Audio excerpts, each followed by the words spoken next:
저는 본문 말씀을 근거로 하여서 순종 위에 새겨진 인장이라는 제목으로 여러분과 함께 은혜 나누길 원합니다. 당시 이스라엘 백성들은 포로에서 돌아왔습니다. 고향 땅에 돌아온 기쁨들이 있었지만 막상 그들의 현실은 녹록지 않았던 것입니다. 집을 다시 지어야 했고 밭을 다시 일구며 삶을 다시 새롭게 세워야 했기 때문입니다. 그러기에 성전 재건은 자연스럽게 조금 뒤로 미루려 나게 되어져 버린 것이죠.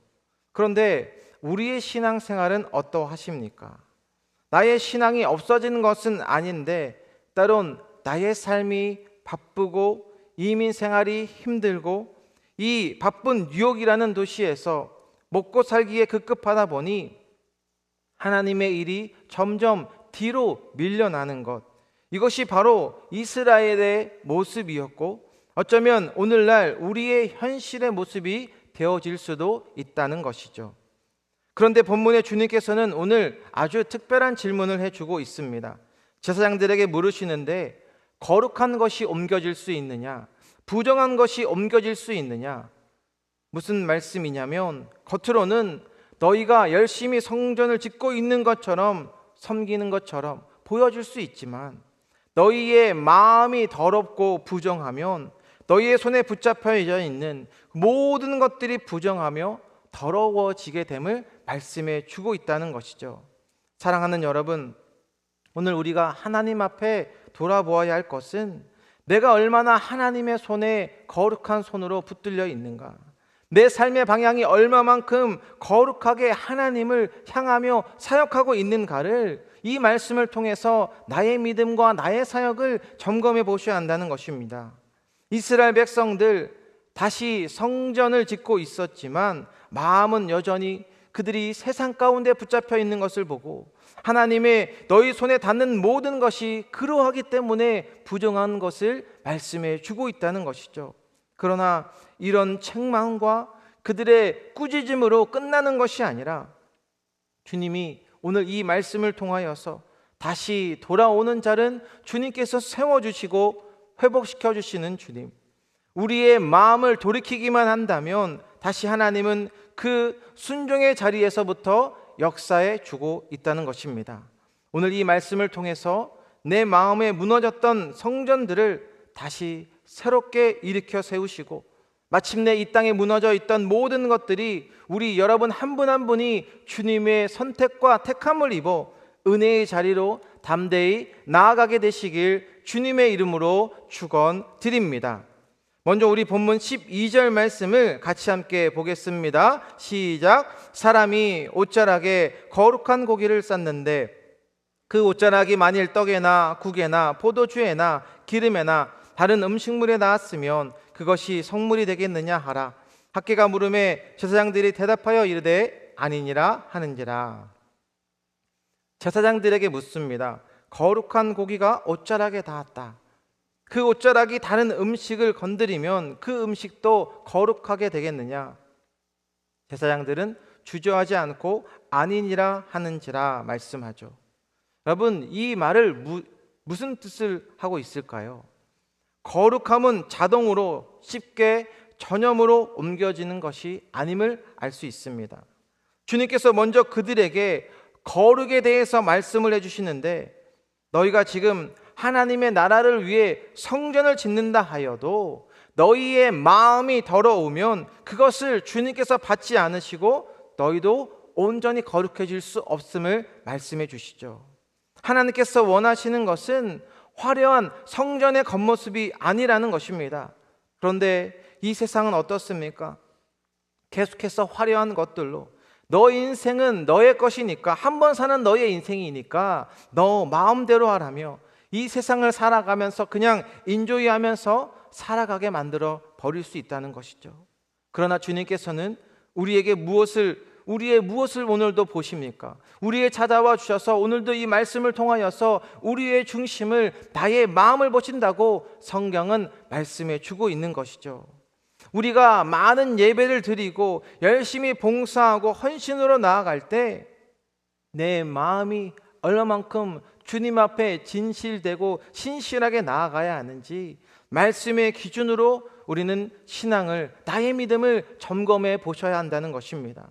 너희들이 성전 건축을 한다면서 겉으로 보기에는 거룩한 척 하고 있는데 정작 신앙의 중심의 문해가 너희가 무너져 있었기 때문에 오늘 본문 11절을 보시면 제사장들에게 율법을 물어 이르기를. 아멘. 말씀의 기준으로 다시 세워 너희가 말씀으로 이 나의 삶을 점검해 봐야 한다는 것이죠. 왜냐하면 말씀 없이 열심만 있다면 그것은 오히려 나의 신앙의 길이, 나의 믿음의 길이 나를 오히려 힘들게 하고 무너지게 하고 시험에 들게 하기 때문이라는 것입니다. 그래서 열심히 봉사하다가도 중간에 포기하려고 하시는 분들, 예배 열심히 드리며 나오려는 그런 분들도 중간에 안 나오시는 분들, 먼저 하나님의 말씀이 기준되어야 한다는 것입니다. 즉 하나님께서는 너희가 거룩한 척하지 말고 주님께서 말씀을 그것을 다시 한번 묻고 그것이 주님 앞에 다시 돌아오는 자에게 하나님의 영원한 길을 열어주심을 오늘 본문은 우리에게 말씀해 주고 있다는 것입니다. 이스라엘 백성들 성전을 다시 열심히 짓고 있었습니다. 겉으로 보면 거룩한 일처럼 보여질 수 있었죠. 그러나 그들의 마음은 하나님께 온전히 붙잡혀 있지 않았기 때문에 겉으로 하는 일, 너희는 거룩하게 하는 것이 아니라 너희의 마음이 온전히 주님 앞에 붙잡혀 있을 때에만 거룩해졌음을 말씀해 주시죠. 오늘 13절 말씀을 우리 같이 함께 봅니다. 시작. 학개가 이르되 시체를 만져서 부정하여진 자가 만일 그것들 가운데 하나를 만지면 그것이 부정하겠느냐 하니 제사장들이 대답하여 이르되 부정하리라 하더라. 부정한 자가 만지면 그것도 부정하게 되겠느냐? 제사장들이 대답을 하죠. 부정하리라 하더라. 앞서 거룩은 쉽게 옮겨지지 않았지만 반대로 부정은 어떻습니까? 쉽게 옮겨지는 것을 말씀하시죠. 왜냐하면 거룩이라는 것은 내 삶의 도전과 결단이 필요하고 순종과 회개가 필요하기 때문에 하나님을 향한 마음의 방향이 필요하죠. 하지만 죄는 그렇지 않습니다. 한번 우리가 방심하기만 하면, 한번 내가 세상과 타협하기만 하면 너무나 쉽게 이 죄는 자연스럽게 번지고 퍼져가는 것을 볼 수 있게 되어집니다. 오늘 이 말씀은 어떤 부정의 그런 말씀보다도 오늘 하나님 나라 회복에 집중되어 있는 것을 우리는 계속해서 살펴볼 수 있습니다. 본문 15절에 보니까 때를 기억하라. 성전이 무너져 있었던 시대, 돌 하나도 제대로 올려놓지 못했던 그 시절, 왜 하나님께서는 그 시절을 기억하게 하셨던 것입니까? 자신들의 과거에 어떤 상태에 있었는지 16절에서는 20고르를 기대했지만 10고르밖에 얻지 못하고, 포도즙 50고르를 기대했지만 20고르밖에 얻지 못하는, 즉 기대하는 것의 절반, 아니 절반도 되지 않는 그러한 것들을 경험하게 되었죠. 이는 이스라엘 백성들의 수고가 문제가 아니라 그들은 주님과의 관계에 있어서 문제가 되었기 때문에 삶의 방향이 그들은 완전히 잘못되어져 있었던 것입니다. 이런 부족함의 열매, 연약함의 열매, 하나님의 백성들을 하나님께서는 정죄하기 위한 것이 아니라 그들의 부족함과 연약함을 통해서 다시 돌아오라 말씀하는, 주님께로 돌아오는 초대의 말씀이자 신호였다는 것입니다. 우리 오늘 본문 18절 말씀 같이 한번 봅니다. 시작. 너희는 오늘 이전을 기억하라. 아홉째 달 24일 곧 여호와의 성전 지대를 쌓던 날부터 기억하여 보라. 아멘. 즉 너희가 하나님께서 불러주셨던 그 사역의 첫 시작, 너희가 돌아오기를 결단했던 그 출발점을, 그 은혜의 시간을 잊지 말고 기억하라 말씀해 주고 있다는 것입니다. 사랑하는 여러분, 여러분에게 있어서 그 출발점은 언제이셨습니까? 여러분들에게 있어서 나에게 은혜를 베풀어 주셨던 그때는 언제셨습니까? 그 은혜를 잊으면 안 된다는 것입니다.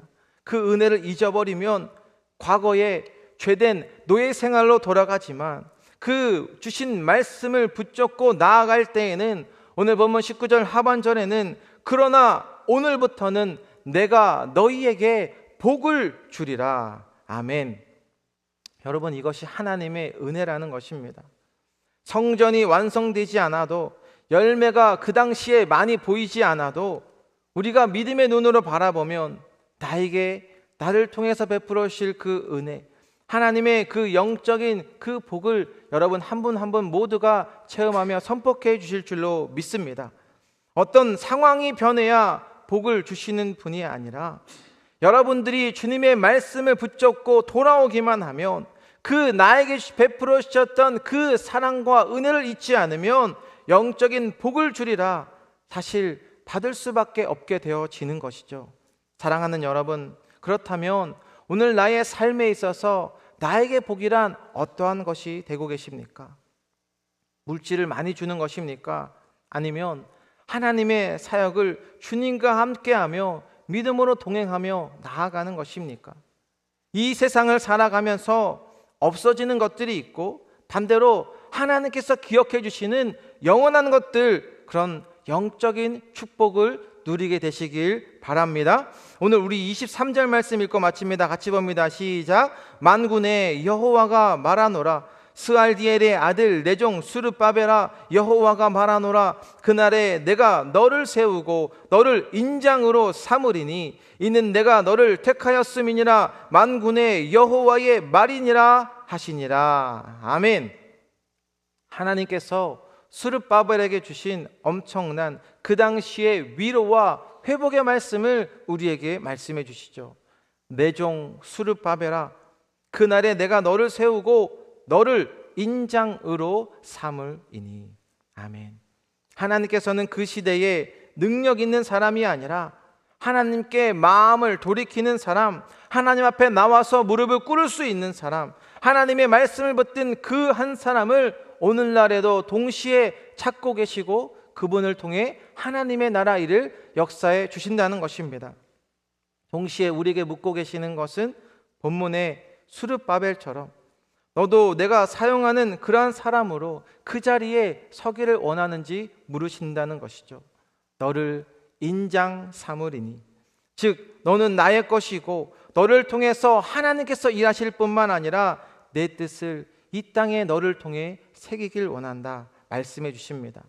오늘 이 말씀을 우리에게도 이 시대에 동일하게 말씀해 주셔서 내 삶이 어떠할지라도 우리 주님께서는 내가 너를 세우겠고 너를 인장 삼으리니, 이 말씀을 믿으셔서 내 말씀에 내 삶 가운데 하나님의 그 신실하신 약속의 말씀을 선포하며 신실하신 주님의 약속을 우리 함께 모두가 경험하며 선포할 수 있게 되시길 주님의 이름으로 축원드립니다. 함께 기도하겠습니다. 거룩하신 하나님 아버지, 오늘도 이 새벽을 통해 하나님 함께 이 말씀을 통하여서 짧은 1장과 2절 말씀이지만 우리의 삶이 어떠할지라도 하나님의 그 신실하신 약속 가운데 주님의 말씀을 붙잡고 나아가는 자에게 오늘 너를 인장 삼으리니, 하나님의 귀한 말씀을 통하여서 주님의 귀한 역사로 우리를 다시 세워주시고 나의 믿음을 온전히 드린다고 했지만 내 삶에 드려지지 못한 것, 혹시 나의 삶에 무너져 있던 모든 것들이 있다면 오늘도 주님 앞에 엎드려 기도함으로 나아갈 때 하나님의 그 영적인 축복이 우리의 삶 가운데 경험되며 우리가 밟는 그곳에 하나님의 나라의 모든 그 놀라운 역사들을 선포할 수 있게 되길 주님 은혜와 사랑으로 동행하며 축복하여 주옵소서. 감사드리며 예수님의 이름으로 기도드립니다. 아멘.